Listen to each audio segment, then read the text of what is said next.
It means to preach, to proclaim, to teach, to disciple people in this truth, or this lie. Disciple people in this. This is what we want you to tell us. This is the evidence we want you to show. Now, there's something really important here. You notice that no one, so far, no one denied the tomb in this whole thing, denied the empty tomb. They didn't even go to that. They just said, we're going to make up a different reason for it. We can't deny that the soldiers were there, they saw something, and they froze, the tomb's empty, we're just going to make up a different reason.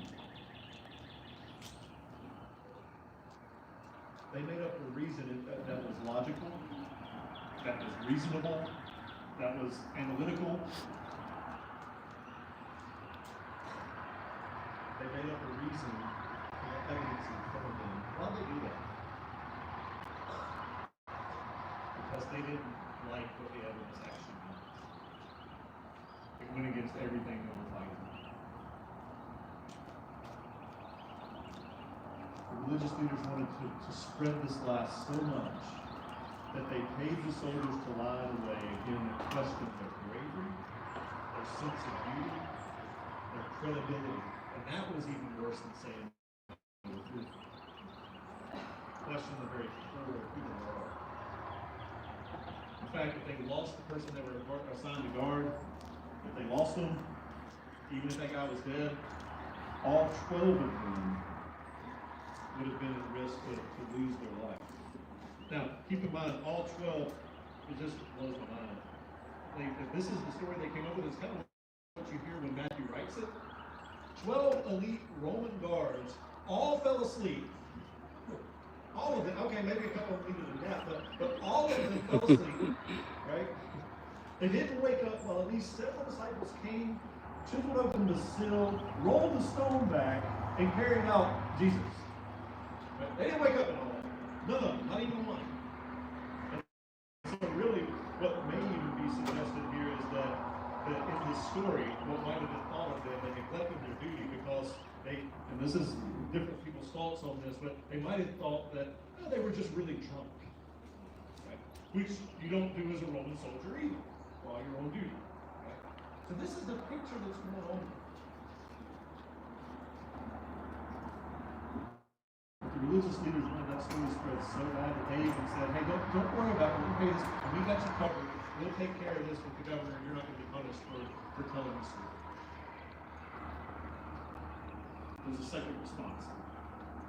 Well, let me pause on that first one for a minute. When we think about that response to reject the resurrection, to spread the lie, as I look around out here, I don't think there are people here that are rejecting the resurrection. I mean, you came out at 7 o'clock on Easter Sunday. Right?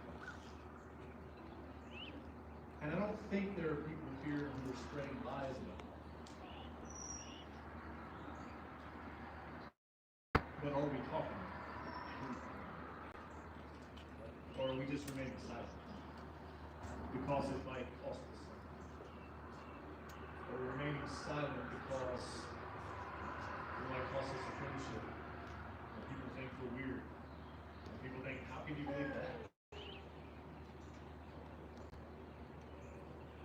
They're spreading lies. But there's another response. The resurrection is believed, and there's the spread of the truth. Look at that just a minute.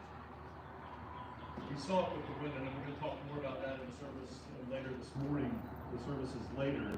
But they saw it. They go to share the truth with the beaten down disciples, soon to be apostles. Like they're going to share it with them. They tell the good news to them.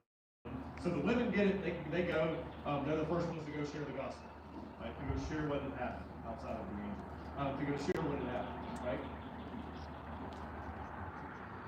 We see in verses 16 and 17 of chapter 28 that the disciples saw from them. Right? So if you look at that in verse 16, it says, now the 11 disciples went to Galilee, to the mountain to which Jesus